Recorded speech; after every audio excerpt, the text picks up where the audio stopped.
ইরানে টানা 48 ঘন্টারও বেশি সময় ধরে নজিরবিহীন ইন্টারনেট ব্ল্যাকআউট।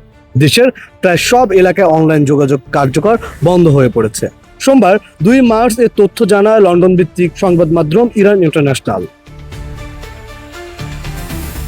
একই সঙ্গে যুক্তরাজ্য ভিত্তিক ইন্টারনেট পর্যবেক্ষণ সংস্থা নেটব্লকস জানিয়েছেন, সোমবার পর্যন্ত ইরানের ইন্টারনেট সংযোগ প্রায় সম্পূর্ণ বিচ্ছিন্ন ছিল। অর্থাৎ শুধু সামাজিক যোগাযোগ মাধ্যম নয়, অনেক প্রয়োজনীয় অনলাইন পরিষেবাও অচল হয়ে পড়েছে। এই পরিস্থিতিতে দেশের ভেতরে ব্যবসা বাণিজ্য, ব্যাংকিং, লেনদেন, অনলাইন সেবা সবকিছুতে পড়েছে মারাত্মক প্রভাব। সবচেয়ে বড় ভোগান্তিতে পড়েছেন সাধারণ মানুষ। দেশের বাইরে থাকা স্বজনদের সঙ্গে যোগাযোগ প্রায় অসম্ভব হয়ে পড়েছে। বিশ্লেষকদের ধারণা, চলমান সংঘাত ও রাজনৈতিক উত্তেজনার প্রেক্ষাপটে পরিস্থিতি নিয়ন্ত্রণে রাখতে এই কঠোর পদক্ষেপ নিয়েছেন কর্তৃপক্ষ।